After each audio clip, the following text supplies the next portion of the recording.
Oi, muito bom dia para você. O Record News Rural está no ar.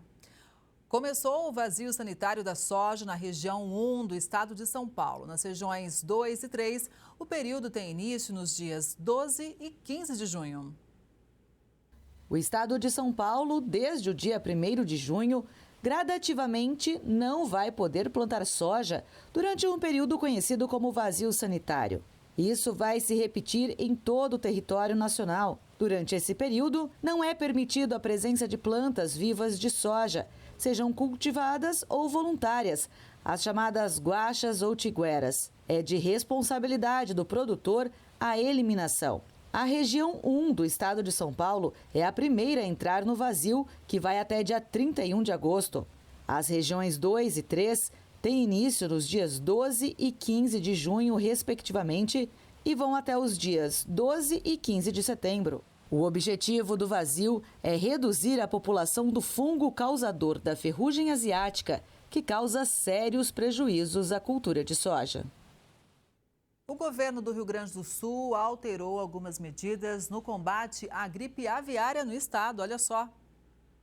O primeiro caso de gripe aviária em granja comercial no Brasil foi detectado há pouco mais de 2 semanas, na cidade de Montenegro. Desde então, várias medidas foram tomadas para combater o vírus, inclusive com a instalação de várias barreiras sanitárias e inspeções frequentes. Agora, com a atual estabilidade no controle do vírus e a ausência de novos casos na região, o governo do Rio Grande do Sul está mudando algumas medidas, inclusive com relação às barreiras, que passam a funcionar como estruturas móveis ou volantes. Outra alteração acontece na rotina de vistorias nas propriedades rurais, que passa a ser menos frequente. Depois da confirmação do caso na granja e em um zoológico na mesma região do sul do país, o Ministério da Agricultura também confirmou um caso de gripe aviária em um zoológico em Minas Gerais. Outras suspeitas seguem em investigação. Levantamentos do CPEA apontam queda nos valores dos feijões carioca e preto. Os preços do milho também seguem desvalorizados. Em maio, tanto o feijão carioca quanto o preto apresentaram queda. Pesquisadores do CPEA ressaltam que, no caso do grão preto, o movimento de baixa foi verificado pelo 8º mês consecutivo. De acordo com o Centro de Pesquisas, até foi observada maior demanda para produtos de melhor qualidade, mas as cotações cederam em todas as regiões pesquisadas, pressionadas pela perda de qualidade. Agora, a segunda safra de 2024-2025 deve colher menos.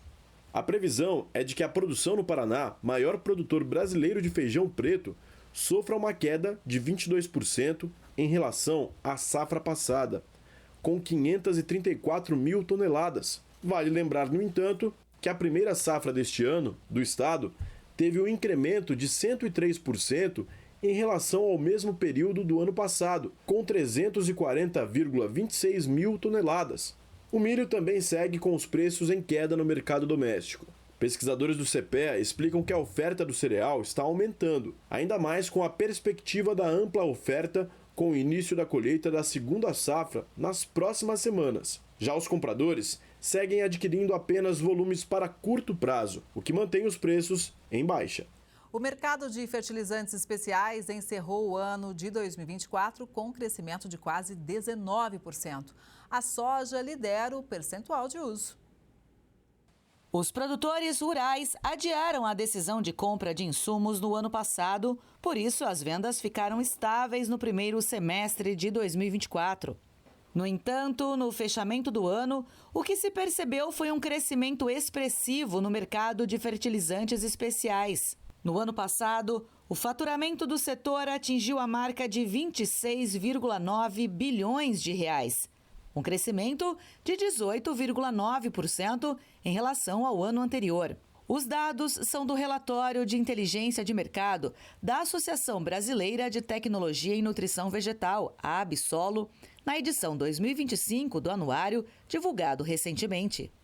É um crescimento bastante robusto, visto aí pelo ano com grandes desafios que nós enfrentamos aí com questões de geopolítica, as questões climáticas.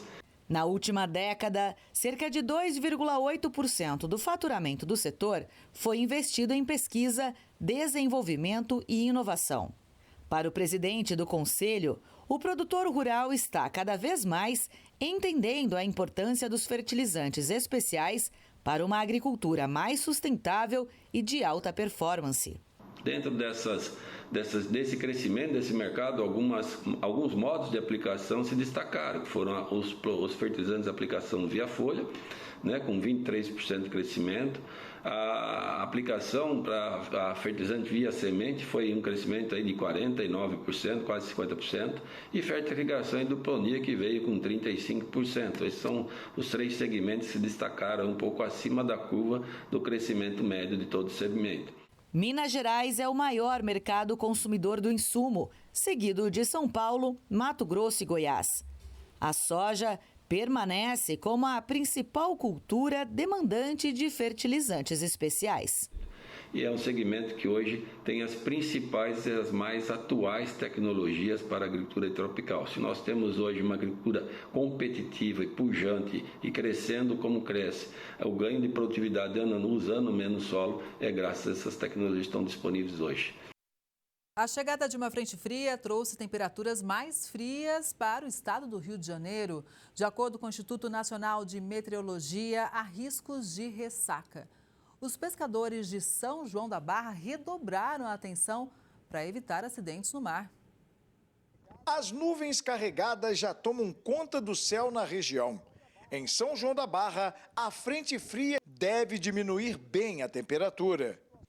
Outra situação que deve baixar bastante é a movimentação de pescadores no mar, já que a massa de ar polar, segundo o Instituto Nacional de Meteorologia, irá trazer ressacas ao litoral fluminense.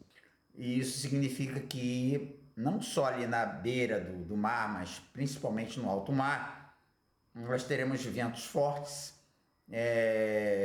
com, consequentemente, ondas, tá? O mar fica mais ondulado, fica mais complicado de navegar. Ciente das mudanças climáticas, este pescador com experiência de 43 anos na área não irá se arriscar. Infelizmente o mar ele é muito rápido, mesmo tempo que ele está calmo, de repente ele fica brabo do nada. Então a gente está aqui se resguardando, preparando as redes, né?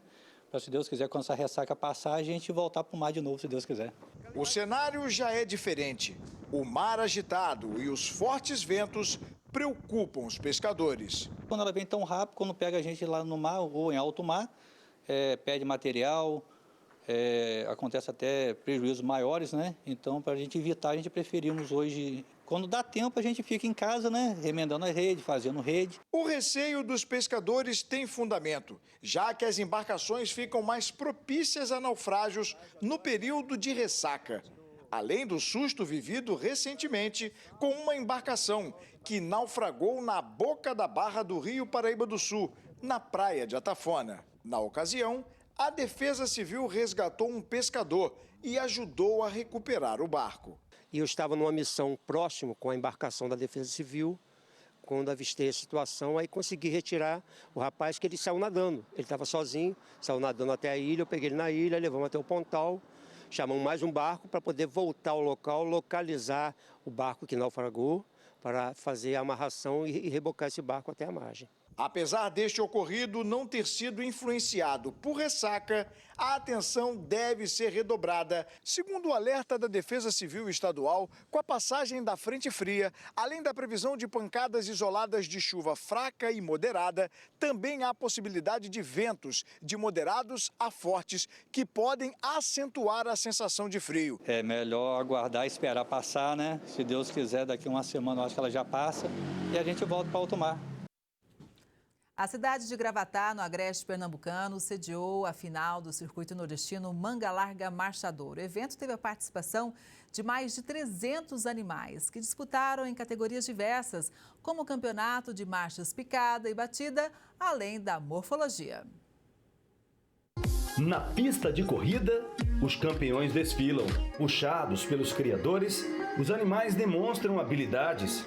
Eles foram treinados para dar o melhor nesta apresentação. Por dia, dezenas de equinos são julgados por 2 juízes que analisam as marchas batidas e marchas picadas, além da morfologia de cada um deles. O circuito nordestino Manga Larga Machador percorre vários estados do Nordeste.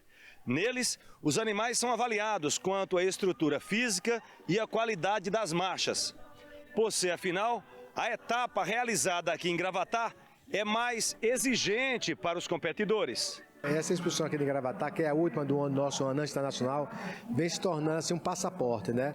Ano passado, vários animais que foram participar da exposição de Gravatá foram premiados nacionalmente. Então, eu peço a Deus, peço a todos os proprietários e apresentadores que façam um bom trabalho e que novamente Gravatá saia daqui como um celeiro de uma pré-nacional.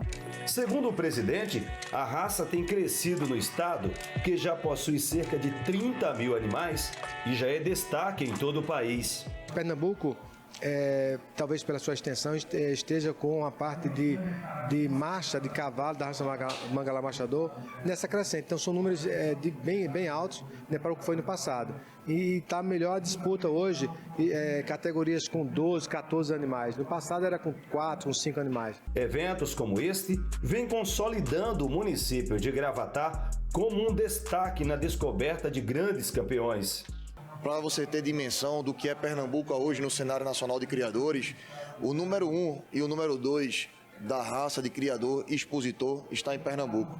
Então, assim, é muito representativo Pernambuco a nível nacional no Manga Larga Machador, principalmente na marcha picada.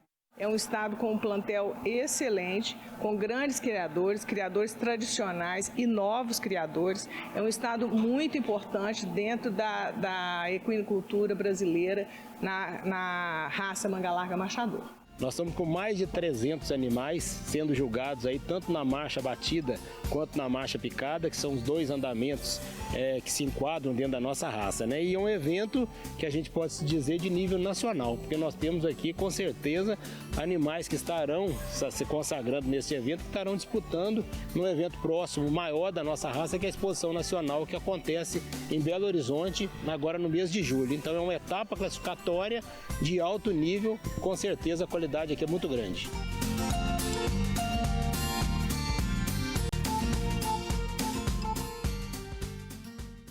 A Anvisa determinou o recolhimento de 3 marcas de pó para preparo de bebida sabor café.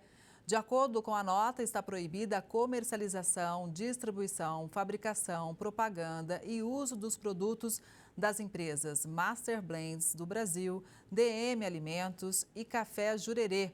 A medida foi tomada após uma inspeção do Ministério da Agricultura, que encontrou irregularidades graves, como o uso de matéria-prima contaminada imprópria para o consumo humano, impurezas e erros no processo de seleção, produção e controle de qualidade e rótulo com imagens e informações enganosas que podem levar o consumidor a confundir o produto com café puro.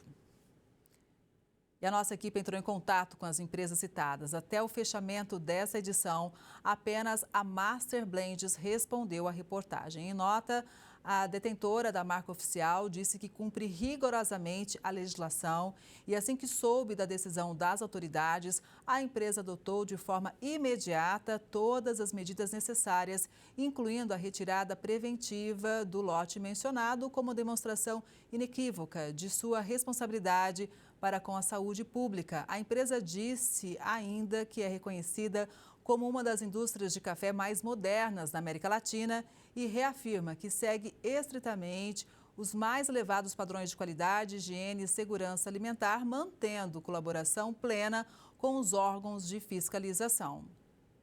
Você já acompanhou aqui na Record News uma conquista histórica para a nossa pecuária.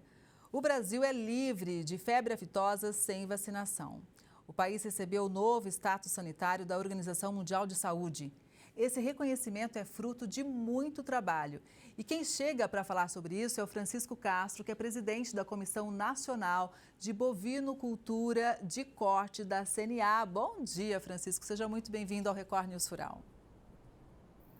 Bom dia, uma satisfação enorme estar aqui com vocês para falar de um tema tão importante, dessa nova fase que a pecuária vai viver, né? Na pecuária nacional, a pecuária brasileira vai viver de agora em diante. Olha, e antes da gente falar o que vem pela frente, eu gostaria que você trouxesse para nós um contexto desse trabalho que foi coroado agora, né? quando é que começou esse trabalho e quais foram as principais ações? Olha, são vários atores e várias décadas. Se a gente for analisar friamente, esse trabalho começou, para chegar nessa hora, esse trabalho começou lá atrás, quando se decidiu vacinar o rebanho nacional contra a febre aftosa.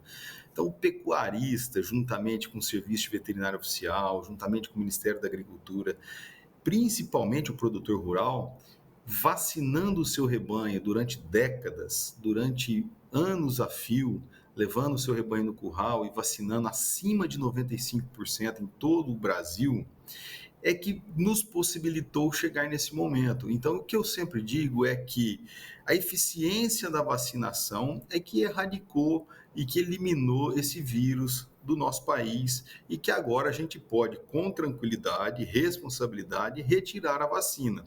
A retirada da vacina em si, ela é um programa do governo federal que foi lançado em 2016 na Cosalfa de Pirinópolis, aonde foi implantado o Pinefa. O Pinefa, ele tem mais de 100 ações que cada estado deveria realizar e que seria realizado num prazo de 10 anos. Então, olha só, foi bem estruturado, bem pensado, com responsabilidade, um plano de 10 anos, não foi algo que aconteceu da noite para o dia, foram décadas vacinando e mais 10 anos preparando o caminho para a retirada da vacina, aonde exigiu-se que formasse um fundo de recursos privado para fazer frente ao movimento financeiro, foi exigido uma vigilância maior por parte dos estados, os estados fortalecendo o seu serviço veterinário oficial e gradativamente cada estado foi se colocando dentro das possibilidades de retirar a vacina e com segurança. Voltamos a dizer, é um planejamento feito, igual você disse, né? Muito suor, muito responsabilidade e com técnicos muito bons que durante décadas e anos vieram monitorando o vírus, né? E descobriu-se que através de sorologia não tem mais o vírus circulando no Brasil e nos deu essa possibilidade de fazer um programa de 10 anos e esse programa foi levado a termo esse ano e tivemos essa notícia maravilhosa, né? A concretização desse projeto é o certificado que o Brasil recebeu lá em Paris da Organização Mundial de Saúde Animal, que é um reconhecimento internacional. Então, todos os atores estão de parabéns, o Ministério da Agricultura, os agências, institutos de defesa animal de cada estado, o serviço de veterinário oficial e principalmente o produtor rural, o pecuarista, que é onde tudo acontece, é na casa dele. Exato, a gente vai falar sobre isso também. Eu só vou fazer aqui uma linha do tempo, Francisco, o que eu acho interessante, para quem de repente não é do agro, né, também está por dentro, porque olha, lá em 1960, nessa década, é que começou as campanhas de erradicação aqui no Brasil. Aí o controle foi lá 2000, 2004, só que em 2005, 2006 ainda aconteceram alguns surtos, né? E aí, obviamente, em 2020, as primeiras regiões foram reconhecidas como livre de aftosa sem vacinação. Então, veja como é um trabalho realmente de muitos anos. Agora, com esse reconhecimento, qual que vai ser, na prática, o impacto para a nossa pecuária, Francisco? Olha, da porteira para dentro, a gente tem que dizer, apesar de não ter mais esse movimento de vacinar em si, o produtor não vai ter o custo da vacina, ele vai economizar esse recurso e também não vai ter as perdas originárias do manejo da vacinação, mas ele não pode abandonar o seu plantel, ele continua tendo outras vacinas para fazer, continua tendo que manejar seu plantel com outros produtos, vermífugos, controles de outras pragas. Então, o pecuarista profissional, ele entende que ele tem que cuidar do seu rebanho cada vez mais. Não é porque parou de vacinar de aftosa que deve-se agora afrouxar. Muito pelo contrário, a vigilância tem que ser maior ainda.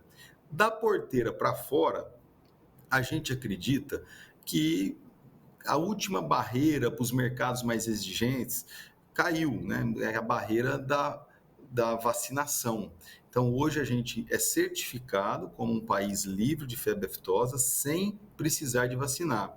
E mercados exigentes que não aceitavam comprar do Brasil mediante a vacinação, agora estão livres, não falta mais nada, né? O mercado que a gente mais ouve falar e que está aí prestes a ser aberto é o mercado japonês. O mercado japonês estava esperando realmente esse momento, onde, apesar de o Brasil estar sem vacinar a maior parte dele há mais de um ano, o mercado japonês ainda estava esperando a certificação, né, o recebimento desse certificado pela organização, pelo Brasil, lá na reunião da Organização Mundial de Saúde Animal. Agora não falta mais nada.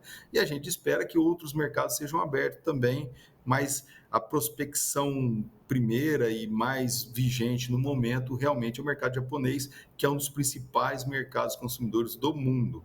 E nós, como um principal exportador de carne do mundo, temos que estar lá no mercado japonês também. É natural que isso aconteça agora, mostrando a nossa qualidade sanitária como um todo. E o Brasil, né, que atende a demanda internacional com excelência, né? Cada país tem uma exigência, cada mercado tem uma exigência, são certificações e o setor atende, né, com maestria. Agora, Francisco, eu acho interessante a gente trazer aqui um histórico também, que o setor ele foi resiliente, persistente para essa abertura de mercados, porque nem sempre a gente foi líder de exportação de carne bovina, né? O Brasil importava carne bovina, não é isso? Na verdade, o Brasil importava vários alimentos, né? Até o surgimento da Embrapa, né? Depois que a Embrapa começou a fazer as pesquisas e começou a divulgar tecnologias, o Brasil virou o grande exportador de alimento do mundo.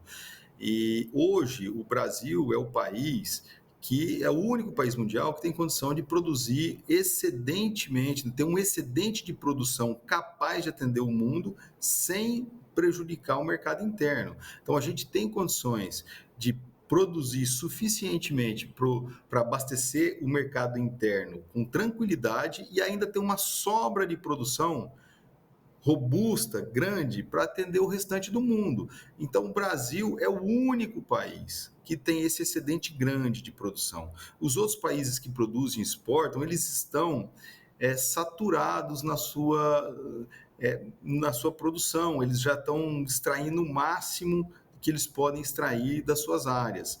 O Brasil, além de ter um excedente grande, ele ainda não extrai o máximo, ele ainda tem condições de simplesmente melhorando o que já está aberto, sem derrubar uma árvore sequer, ele tem condição ainda de aumentar significativamente a sua produção e aumentar significativamente o excedente de necessidade do mercado interno para ser disponibilizado para o mundo.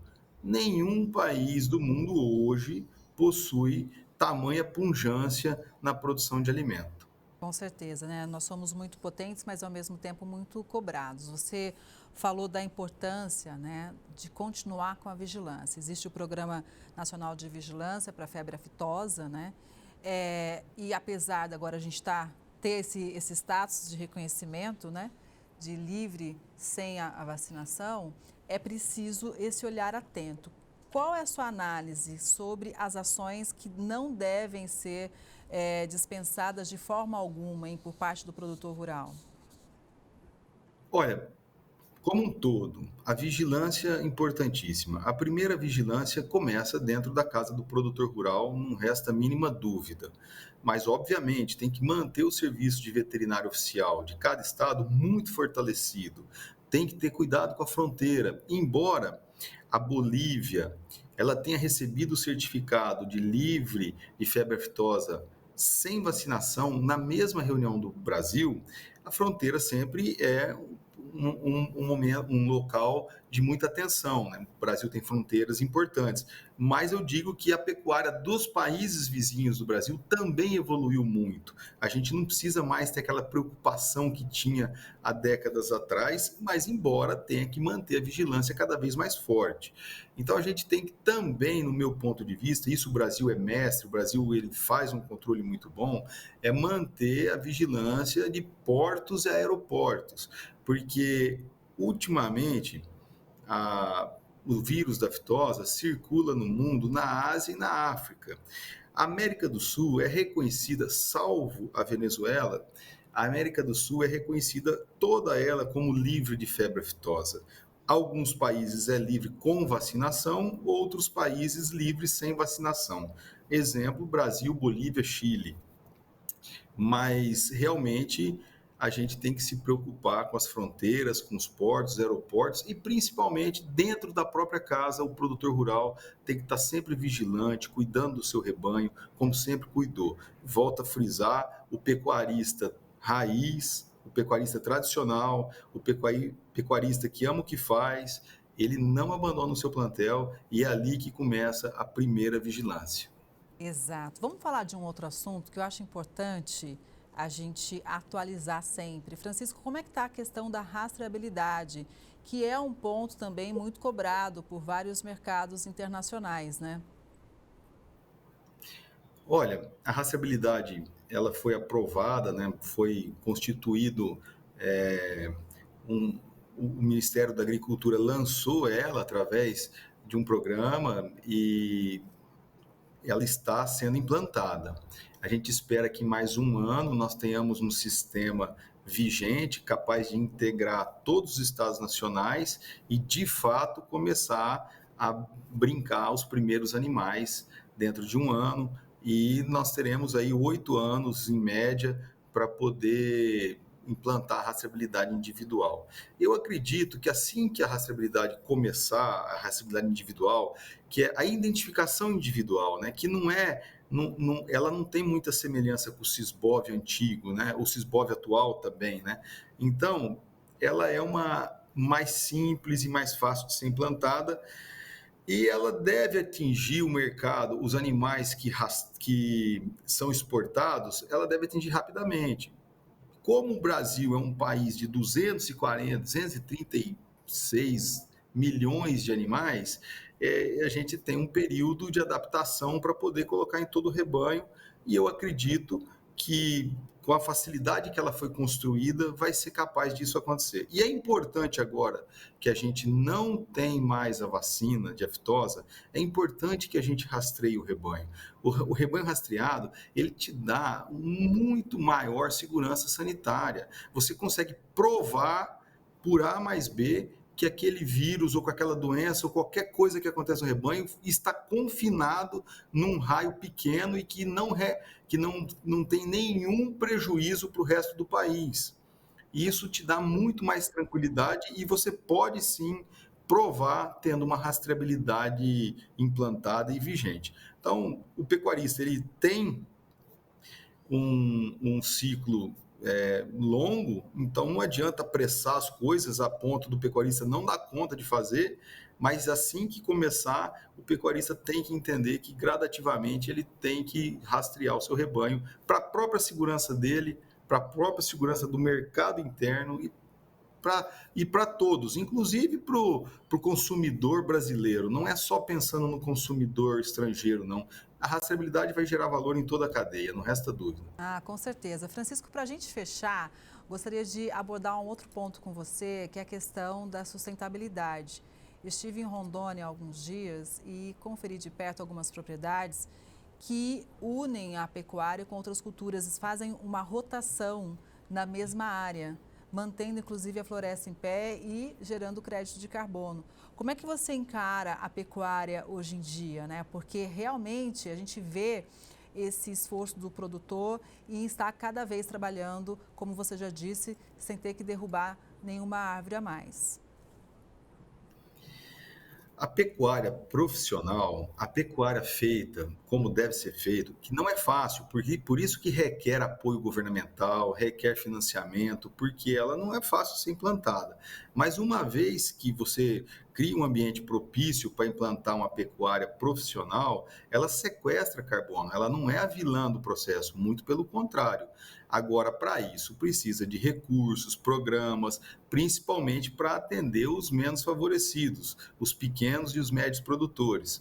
Mas, realmente, tem muita gente que já provou por A mais B que uma pecuária bem sucedida, ela pode ser concomitante com outras atividades, pode ter rotação de culturas e aí inclusive com florestas, igual você disse, sequestrando carbono, que é o que eu acredito que é o caminho do futuro, né? A velocidade que isso vai ser implantado no Brasil inteiro vai depender dos apoios e dos programas governamentais, mas que é um caminho sem volta, eu acredito que seja, né? Eu acredito que o Brasil vai produzir cada vez mais com sustentabilidade. A gente não é o vilão da história, a gente é quem sustenta a parte ambiental, porque uma parte significativa das florestas brasileiras estão dentro das propriedades rurais.